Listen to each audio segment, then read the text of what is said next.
Hi there, this is Jack from the Spitfire Audio Customer Experience team.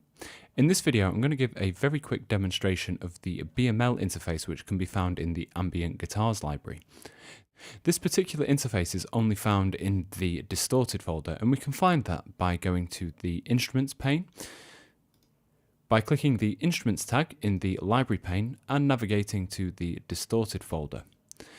By loading any one of these patches, either by double-clicking or dragging into the right-hand column of Kontakt, we can load the patch with the BML interface. The interface that loads can look quite complicated, however it's quite easy to break down. Firstly, we have the mic mixer.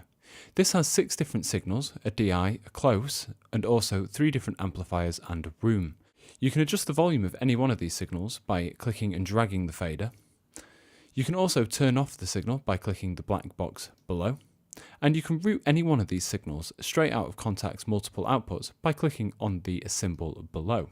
Above the microphone mixer, in the top right hand corner, there are a few different options. Firstly, we have the velocity curves of the library, where we can choose how the library responds to different velocities. Next, we have stereo width and panning controls for each individual microphone.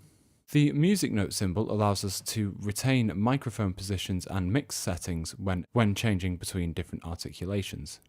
Finally, the floppy disk controls allows us to reset the mix settings, copy and paste the mix settings, and load or save a mix preset. Moving further on, we have the presets options. Now these are memory saving options for the library, so if I was to click one of these, you'll notice that a different microphone gets loaded and now we only have one.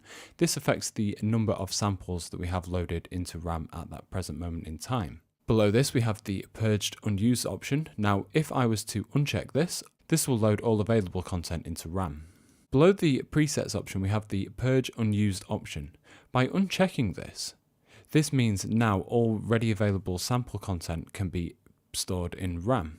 This means now when I turn on a microphone, it's automatically loaded, and I don't have to wait for any samples to be loaded into RAM. We then have a transpose option and a CC mapped velocity option, which allows us to control whether the dynamics fader controls the velocity of the library or the touch of the keyboard allows us to control the velocity of the library. Next we have the round robin options, and from this we can choose whether we want to borrow from a neighbouring zone, which will give us more round robins. We can then reset these from a particular key on the keyboard, or we can also reset them every time you hit play in your DAW. The expression controllers can be found on the right hand side of the user interface.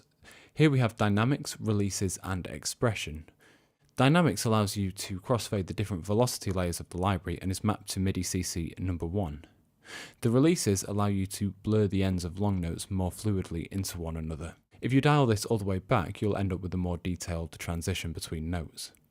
The expression control is an overall volume control within the master volume of the library and is mapped to CC number 11. Moving down to the bottom left corner of the library, we have the key switching options, which allows to place key switches on the keyboard at the bottom of Kontakt to change the articulations. Next we have the CC option, which by right-clicking allows us to change the default MIDI CC for our UACC configuration.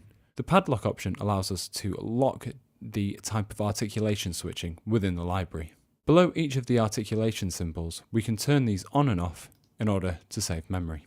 To the left of the spanner in the top left corner, we can access a more simple view, where we can see all the microphones are still available to us and we have the expression controls as well. If you have any further questions about this, please get in touch with us at spitfireaudio.com/support. Thanks.